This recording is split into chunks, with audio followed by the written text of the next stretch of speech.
Ya, halo Tribuners, kembali lagi bersama saya Maureen Lumempo. Saat ini Tribun Podcast kehadiran tamu spesial di saat ini karena sudah hadir bersama dengan saya, Ketua Komisi Pemilihan Umum Kota Bitung, Bapak Desli Sumampo. Halo, apa kabar Pak? Kabar baik. Kabar baik ya Pak. Mungkin boleh menyapa Tribuners yang menyaksikan dulu Pak. Baik, salam sahabat Tribunas. Ini Oh, kalau biasanya kalau KPU selamat melayani. Ya. Oh, kalau KPU Iya. selamat melayani. Salam. Oke. Dan di kali ini Tribuners mungkin memang kita sudah melewati proses pemilihan umum, khususnya pemilihan presiden dan pemilihan legislatif yang puncaknya itu di tanggal 14 Februari ya, Pak. Dan saat ini kita sedang memang masih menunggu proses penetapan ya, Pak. Iya, Nah, betul. mungkin boleh cerita sedikit Pak bagaimana proses pemilihan yang sudah dilalui khususnya yang ada di Kota Bitung, Pak. Terima kasih. Pertama-tama tentu saya mengucapkan banyak terima kasih kepada masyarakat Kota Bitung yang dalam pemilu kemarin itu pada tanggal 14 Februari sudah menggunakan hak pilihnya dengan baik dan alhamdulillah puji Tuhan situasi kondisi di Kota Bitung terkendali, sangat terkendali dalam keadaan aman, damai dan penuh kegembiraan. Jadi masyarakat Kota Bitung menggunakan hak pilih itu dengan riang gembira. Nah, sehingga dari 166.153 pemilih yang menggunakan hak pilih itu kurang lebih ada 120 ribuan lebih.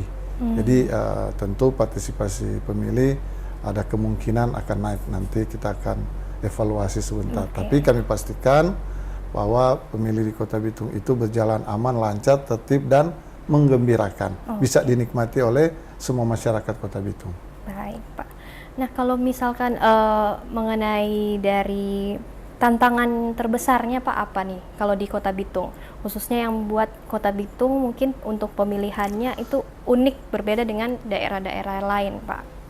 Ya, kalau tantangan terbesar mungkin tidak ada ya, mungkin sama dengan daerah lain, tapi mungkin ke depan karena kita juga menjelang pilkada ini ya, kita harus banyak yang kita evaluasi kemarin, salah satunya terkait dengan badan ad hoc atau panitia pemilihan kecamatan, panitia pemilihan di tingkat kelurahan dan di KPPS itu sendiri, itu kita akan evaluasi berjenjang karena memang masih banyak juga penyelenggara yang belum menguasai benar terkait dengan aturan-aturan atau tahapan yang ada di tingkatan masing-masing. Untuk itu ke depan tentu kami harus lebih siap lagi, lebih banyak sosialisasi, ya, lebih banyak kita menggandeng semua stakeholder yang ada sehingga betul-betul penyelenggara itu dalam pilkada nanti sudah siap 100%.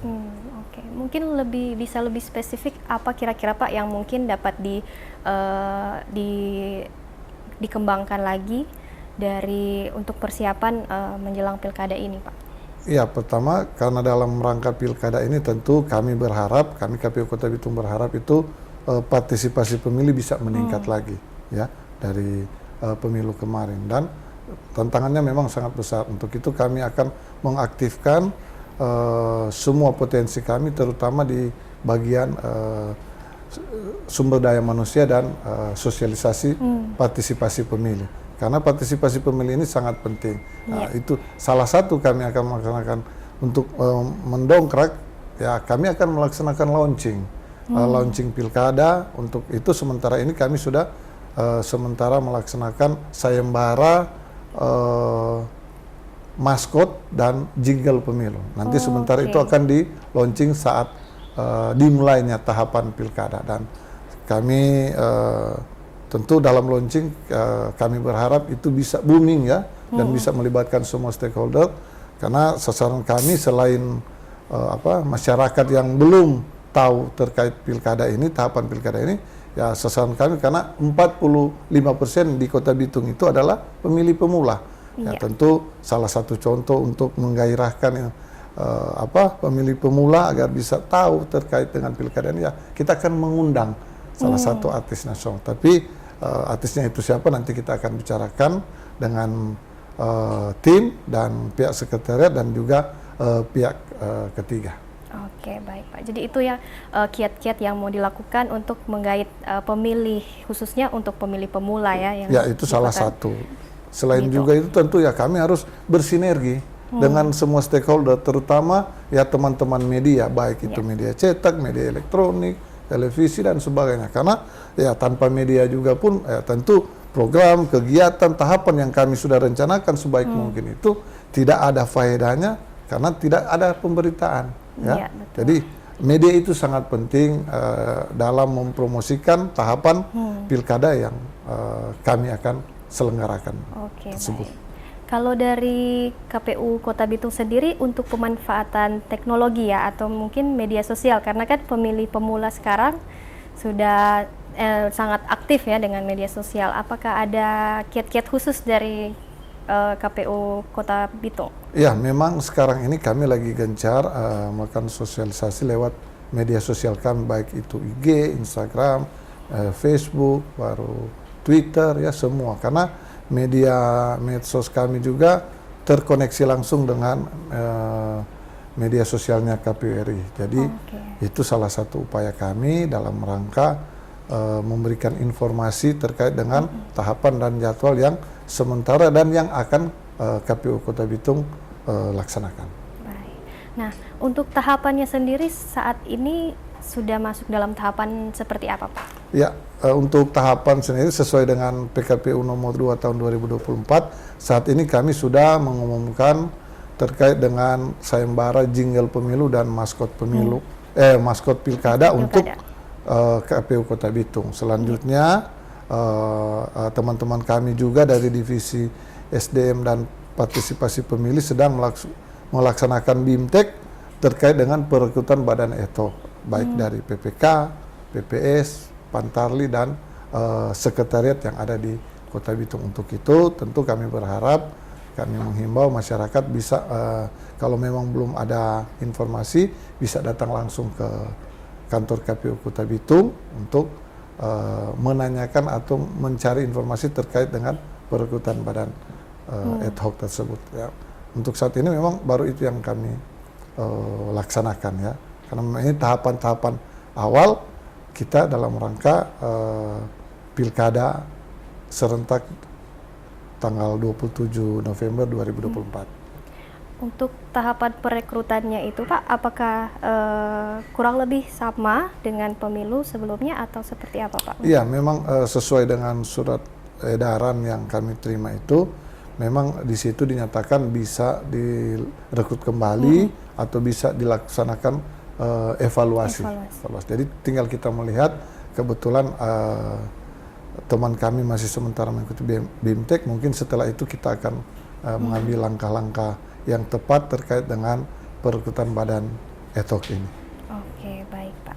Nah, untuk berkaitan dengan keamanan serta dalam pemilihan ini, bagaimana KPU Kota Bitung bersama dengan pihak-pihak terkait untuk menjaga kondusivitas dalam nanti pemilihan, untuk khususnya dalam pemilihan kepala daerah Kota Bitung? Ya, tentu kami dalam hal ini KPU Kota Bitung selalu memberikan informasi kepada teman-teman khususnya Bawaslu ataupun polisi maupun TNI, karena setiap kegiatan tahapan yang dilaksanakan oleh KPU minimal itu kami menginformasikan di grup yang sudah dibuat, baik itu ke Forkopimda, baik itu ke teman-teman polisi, TNI dan juga tentunya pihak Bawaslu, agar supaya mereka juga mengetahui perkembangan atau kegiatan-kegiatan yang akan dilaksanakan oleh KPU terkait pilkada ini. Oke Pak, kalau untuk terkait dengan sosialisasinya ke masyarakat Pak, apa yang jadi fokus dari KPU Kota Bitung terkait mengedukasi terkait dengan pemilihan kepala daerah Kota Bitung yang akan datang? Ya, memang banyak program yang akan kami laksanakan terkait dengan kegiatan sosialisasi ini. Salah satunya dengan kita akan turun ke pemilih pemula lewat sekolah-sekolah.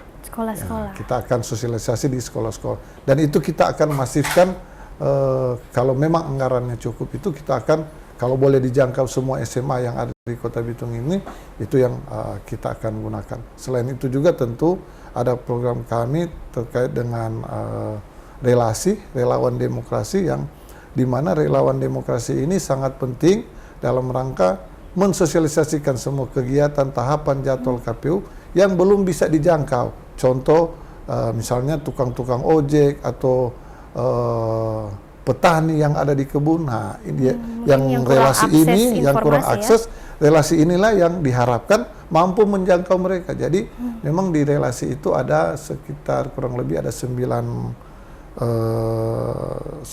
tupoksi ya. Jadi ada yang khusus keagamaan, ada yang khusus tukang ojek, ada yang khusus petani dan sebagainya. Jadi itu sasaran kita, dan relasi ini memang sangat berpengaruh atau sangat membantu kami KPU dalam mensosialisasikan semua kegiatan, semua tahapan KPU dalam rangka pilkada ini. Oke, baik Pak. Mungkin berkaca dari pemilu yang sudah selesai diselenggarakan, kira-kira harapannya untuk pilkada mendatang menurut Bapak akan seperti apa, Pak? Ya tentu kami KPU harus menjaga independensi kami, bekerja sesuai aturan, tunduk terhadap aturan dan tidak memihak. Dan tentu kami berharap sebentar yang akan menjadi penyelenggara pemilu baik di tingkat PPK, PPS dan KPPS itu bisa bekerja maksimal, tidak bekerja sesuai aturan dan memahami aturan itu sendiri agar supaya bisa menjalankan tugasnya dengan baik dan benar, ya. Agar supaya masyarakat juga bisa diedukasi terkait dengan pilkada ini, sehingga tidak ada lagi tuduhan-tuduhan atau pemikiran negatif terkait dengan penyelenggara pemilu. Karena puji Tuhan berkaca dari kemarin memang secara umum itu kita berhasil ya melaksanakan pemilu dengan damai, tertib, aman, riang, gembira. Cuma memang ada beberapa kendala, ada beberapa yang harus kita evaluasi ke depan, baik itu secara internal maupun eksternal.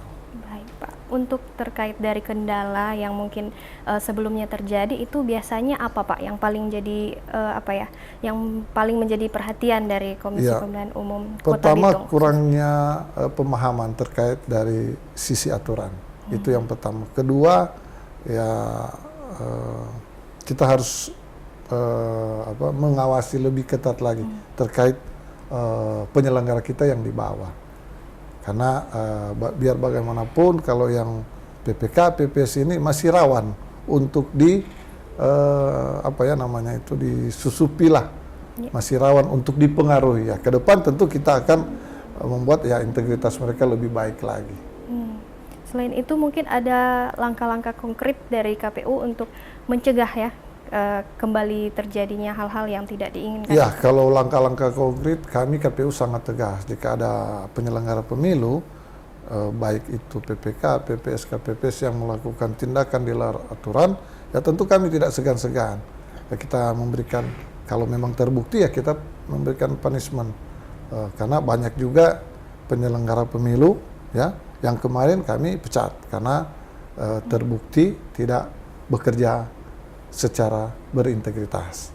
Oke, baik. Mungkin menutup bincang-bincang kita di saat ini, Pak, apa harapan dari Bapak Desli sendiri untuk masa depan dari demokrasi dan pemilihan yang ada di Kota Bitung khususnya? Ya tentu harapan kami ya kita bisa bekerja sama dengan semua stakeholder, terutama pemerintah, karena ya tanpa dukungan pemerintah, tanpa dukungan dari kepolisian, TNI dan stakeholder yang ada, ya tentu kami tidak bisa berjalan sendiri. Untuk itu ke depan agar supaya demokrasi ini menjadi baik, menurut saya KPU itu harus independen, KPU itu harus tunduk terhadap aturan, bukan tunduk terhadap kekuasaan. Oke, baik. Terima kasih Bapak Desli sudah meluangkan waktu berbincang-bincang bersama dengan kami Tribun Manado. Terima kasih Tribuner sudah menyaksikan. Sampai jumpa lagi di Tribun Podcast lainnya. Download Tribun X sekarang. Menghadirkan lokal menjadi Indonesia.